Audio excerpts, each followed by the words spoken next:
இறைவன் கோயிலுக்கே நீங்கள் போய் சாமி கும்பிட்டு வந்தீங்கன்னா இறைவனுக்கு உங்களை பிடிச்சி போச்சு, உங்கள் மேலே கண் வந்துருச்சுன்னு வச்சுங்களேன், எப்பாறப்பட்ட கூட்டம் பண்ணாலும் 30 நிமிஷத்தில் பார்த்துருவீங்க.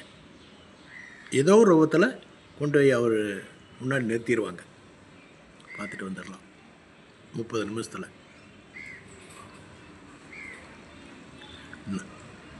30 நிமிஷத்தில் போய் பார்த்துடலாம்.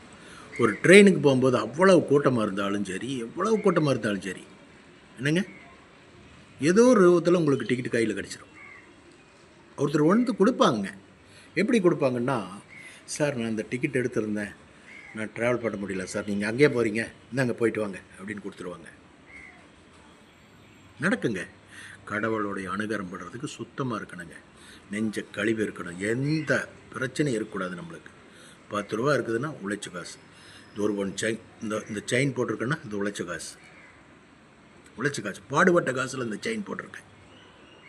இன்றைக்கி உணவு சாப்பிட்றேன்னா உழைச்ச காசு, மனைவி உணவு சாப்பிட்டாச்சுன்னா என்றுடைய பாடுபட்ட காசு. இப்படியெல்லாம் இருந்து கோயிலுக்கு போனீங்கன்னா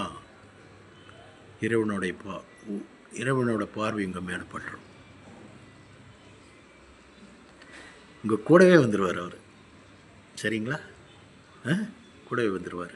நல்ல பழக்க வழக்கத்தை கற்றுக்கணுங்க. ஆசைப்படக்கூடாதுங்கிற அளவுக்கு மீறி ஆசைப்படக்கூடாது. நல்லா சம்பாதிக்கலாங்க, நல்லா ஜாலியாக செலவு பண்ணலாம். உழைச்ச காசு இந்த மாதிரியெல்லாம் இருந்தால் உழைக்கிறதுக்கு உண்டான வருமானத்துக்கு உண்டான வழிகள் அவர் காட்டுவார். ஒரு வேலைக்கு போகிறீங்க, அடுத்த நாள் இன்னொரு வேலை காட்டுவார்.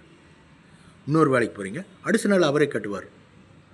உங்களுக்கு வரும் தன்னை போல. பாருங்கள்.